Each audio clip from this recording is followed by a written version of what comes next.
Hi, welcome to the Cook's Domain. Today I'm going to cook a Chinese beef curry.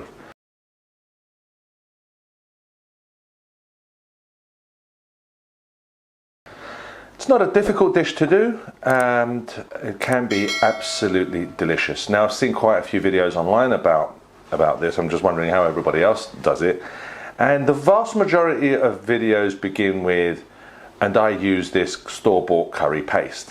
And I don't want to use a store-bought curry paste. I want to know how to make this as authentically as I possibly can. Apart from obviously not using a curry paste, the other thing that I will mention is with regard to the beef. Now, I've had a beef curry from Chinese restaurants quite a few times, and more often than not I find the beef not to be very nice. It's either unchewable, you know, it's just very tough pieces of elastic, or more often than not the beef has this very strange jelly kind of quality. And that's because the restaurants are buying very cheap, tough beef, and some of them are doing nothing to it, which is why it's elastic. And a few are using chemicals, meat tenderizing chemicals, which you can buy in cash and carries and wholesalers, or they're using bicarb to break that meat down. So it's no longer even like beef. And I have a sneaky suspicion that a lot of people think that this is how beef is supposed to taste like in the Chinese cuisine. You know, that the Chinese do something very different to their beef, and that's why it has this weird gelatinous texture, and that's just not the case. If they were to be making the dish for themselves, believe me, they'd be using a high quality beef. So I'm using sirloin steak because it's going to be flash fried, flash cooked, and steaks are the best for that. But you can use ribeye, you can use fillet, you can use rump if you like, but get a quality piece of beef. So I took about 250 grams of sirloin steak, and as you can see, all I've done is just cut it into these nice strips. As for our vegetables, I've got a couple of large onions here that I've just cut again into strips. Doesn't have to be anything quite precise. I've got one large carrot that I've cut into bits.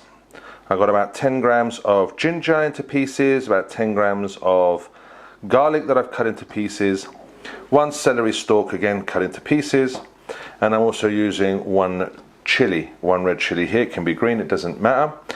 But the only ingredients here that are important, as in if you're going to make this dish, these are the things you need. It's the onions, the garlic, and the ginger. Everything else is optional. All depends on what kind of veg you got in your fridge. If I had any peppers in the fridge and I'd have to throw them away in a couple of days, I'd throw these in there as well. It's completely up to you what vegetables you need, but you do need the onions, and that's the largest quantity.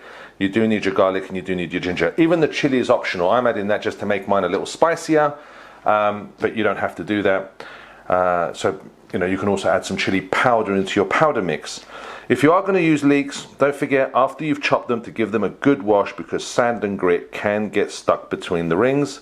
So give it a good wash. Now, according to most recipes, we're supposed to fry these or cook them in oil for quite a while, for a couple of hours, until they're completely dehydrated. So they've given all their lovely flavors into that oil and seasoned that oil and flavored that oil, and then these get absolutely dehydrated and brown, and then you scoop them out and throw them away. And then when you make the curry sauce, we add flour to thicken it. I just think that's a bit of a waste. If we add enough vegetables into our oil, we don't have to cook them all the way to that level. We can cook them to the point where they're really mushy and soft. Get them out of the oil, and then we can puree them with a little bit of water, which we can add back into our sauce later to thicken, therefore using no flour. Flour is, it's a great ingredient when you want to make bread. Obviously, it's, you know, and pasta. It's the ingredient. But I don't want to use extra flour where I don't need it. It offers me nothing. It offers me nothing nutritionally. It's all fat. It's all sugar. I don't want it in my food if I don't have to have it. I'd rather have pureed vegetables filled with fiber and minerals and vitamins, and it will do just as good a job, if not better, and your curry will taste a whole lot better. Okay, so let's get on with it. Powder mix, it's quite simple. Just curry powder that you can buy from a supermarket, ordinary curry powder. Again, buy mild, medium, or hot, whatever you prefer. I'm making it with a medium. I'd say the medium will bring you closer to the spice level that you would get from a restaurant. But you can also add a little bit more chili powder to this to make it spicier. And I've got 10 teaspoons, that's measured teaspoons of curry powder. And I have 1 teaspoon of Garam Masala here to the side. And we're going to mix that together. Some recipes also add turmeric. Now there is some turmeric in curry powder mixes that you buy from your supermarket. I don't want to add any more. Turmeric has a kind of soapy flavor, and I find it unnecessary. It will also turn this far too yellowy, and I don't want it to be so yellowy. It's an unnecessary addition, so we're not adding that. The very first job we're going to need is to just start marinating our steak, our beef, and it's quite simple. You just need a bowl, and I've got like a tablespoon and a half of soy sauce, light soy sauce in here, and all we do is just put our beef in here, and we're just going to toss it around just to get it coated in the soy sauce, and we're just going to let it sit. Now there are some recipes which would put a little bit of vinegar in here as well, and the purpose of the vinegar is to help break down the meat.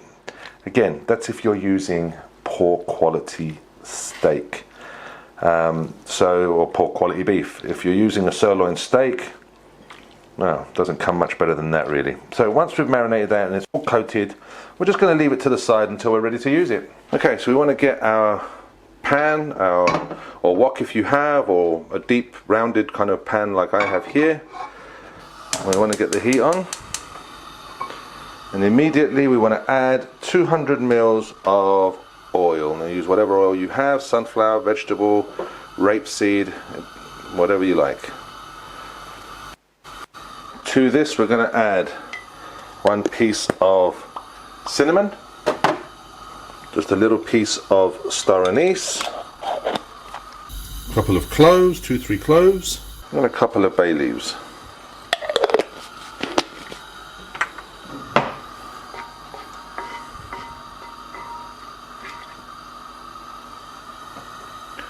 Now before this gets too hot, because we don't want it to get hot, we're not trying to fry these vegetables off.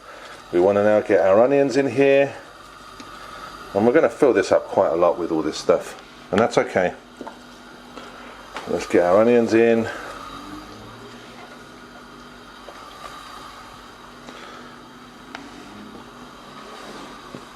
Basically we want to get all the vegetables in here, so in goes our chili, in goes our carrots, in go our leeks, our ginger, our garlic, the celery, everything goes in here.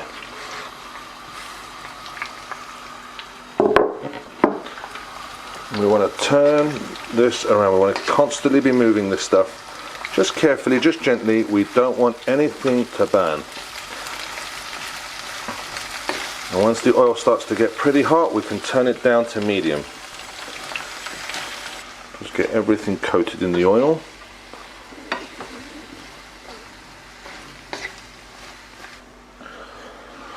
Then what we want to do now is just put a lid on that and just let it cook. It's going to take about 25 minutes or so, maybe a little longer. Okay, so after about 10 minutes we can now take the lid off, just give it a good mix around.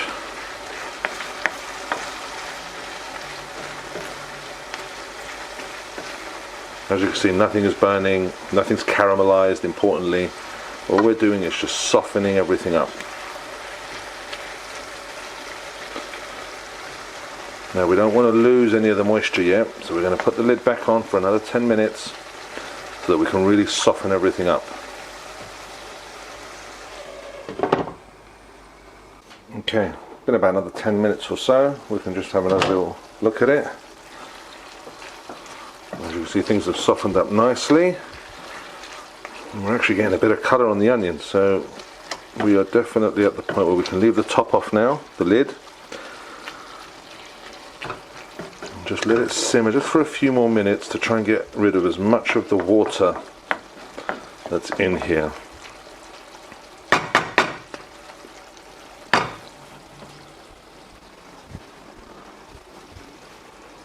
Okay, when everything is really softened up, now we can separate. So let's turn the heat off.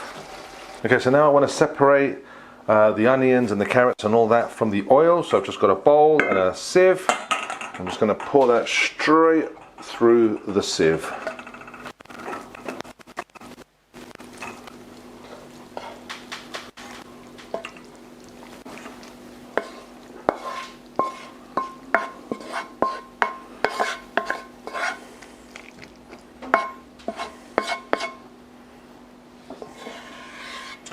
Taking care to get as much of it as we can. We don't want to leave anything in the pan because we're going to continue cooking with this pan in a minute.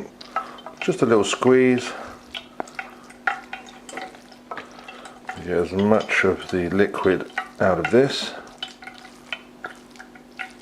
Okay, so what we want to do now is just to spoon out just a few tablespoons of this seasoned oil that we have here, because we're going to need a few tablespoons when we fry our meat. Now the rest of this we're now going to pour back into the pan to start making our sauce, but before we do that we need to deal with these vegetables. Now what I'm going to do is I'm going to go through these vegetables so that I can pull out all the things that are inedible for us. So the star anise, we want to get that out. The bay leaves, we want to get the cloves out, and the cinnamon. There we go. Okay, so here we have it. This is the onions, the carrots, and all the other good stuff separated from the cinnamon and the aniseed, or the star anise, and the cloves, for example. And we're just going to blend this up. I've added just a little bit of water in there, just a few drops, just to help it blend up. But what we want is a really thick puree. And there we have it, a nice thick puree of our onions and our carrots, etc. And we're going to use this to thicken up our curry instead of using flour. Okay, let's get on with the next step. Let's make that curry base, our curry sauce. Okay, so to make our curry sauce, we now need that seasoned oil that we've collected. Let's get our pan back up and running. And you want it like a medium hot for the minute, because we don't want to burn the spices. And let's pour that oil back into our pan. Now that they've started bubbling, which means it's getting hot, we want to add our spices, which is our 10 teaspoons of curry powder, our 1 teaspoon of Garam Masala, and 1 teaspoon of salt. Now remember, we don't want to burn these spices, so they're not going to be in long. I'm going to turn the heat down a little lower for the moment, so that we can judge it as we go along. But let's pour in our spices and start mixing those in.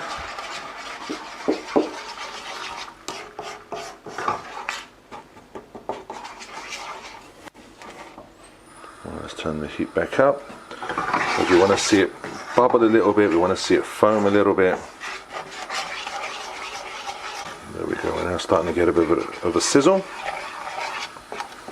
We want to add now about 50 milliliters of coconut milk. We'll start mixing that in.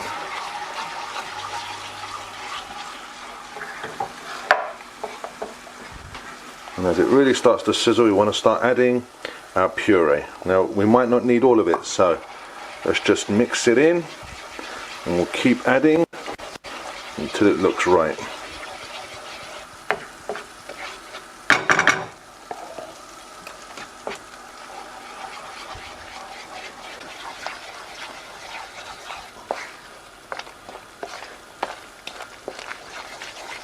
And we do want this to be relatively thick, and it will not be the finished product, because there's also a few other ingredients that will be in with the onion and the beef.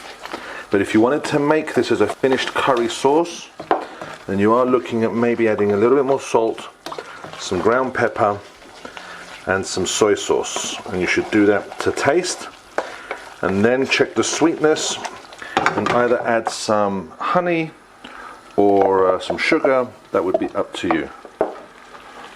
Personally, I think it's probably sweet enough with all the vegetables we've used, but there will be those who are looking to get that even sweeter.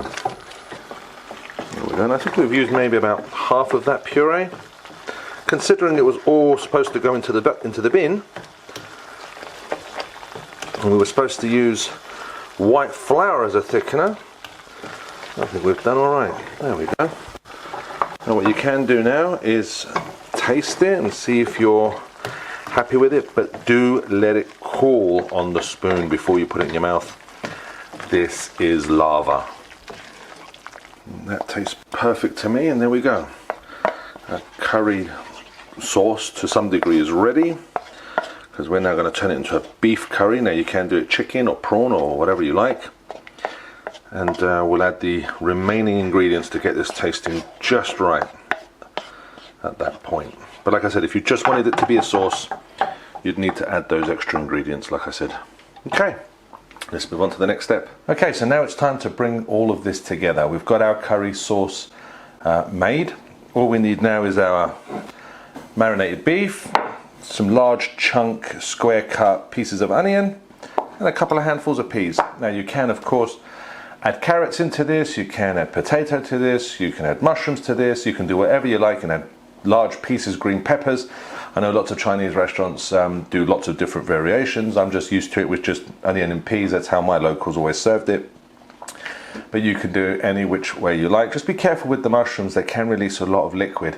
I would probably pre-toast them off in a dry pan so you get the nice mushroomy flavour, but I don't know, that's up to you. Okay, so let's get on with that. So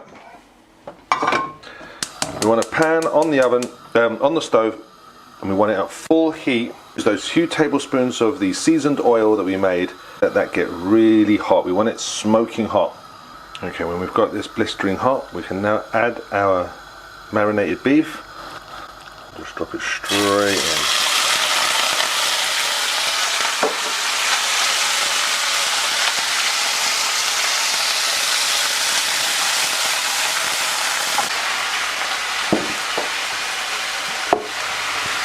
So at this point we can now add our onions and get them to start softening and cooking.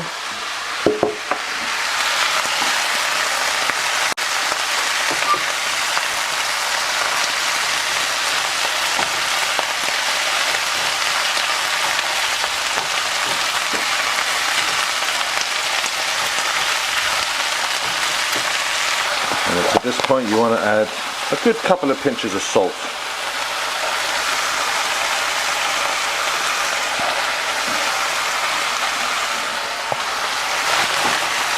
Keep mixing it, we don't want anything, we don't want the onions to caramelize.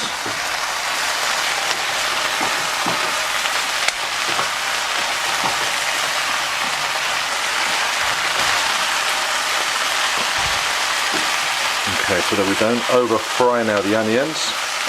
Just a small amount of water, about 50 milliliters of water. That will also dissolve some of that salt.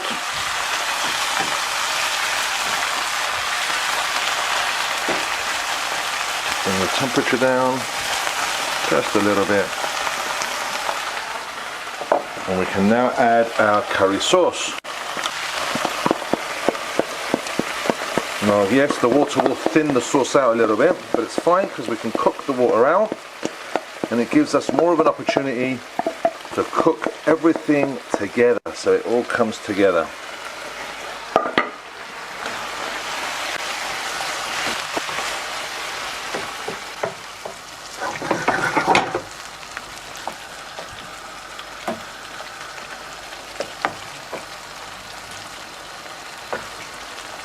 And our final ingredient, which will bring again the temperature down, is our peas.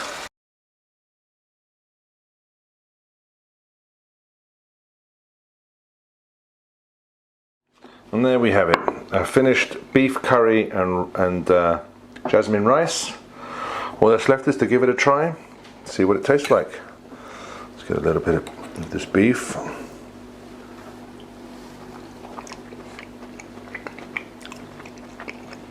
Wow. In my opinion, this is better than what you can get at a takeaway. It's got so much more flavour. The texture's a little thicker and a little different because of those vegetables. Much more rounded flavour. It isn't just a curry hit. You know, there's a lot more going on here. And I highly recommend you guys giving it a go. That's so good. Anyway, as always, thank you for watching.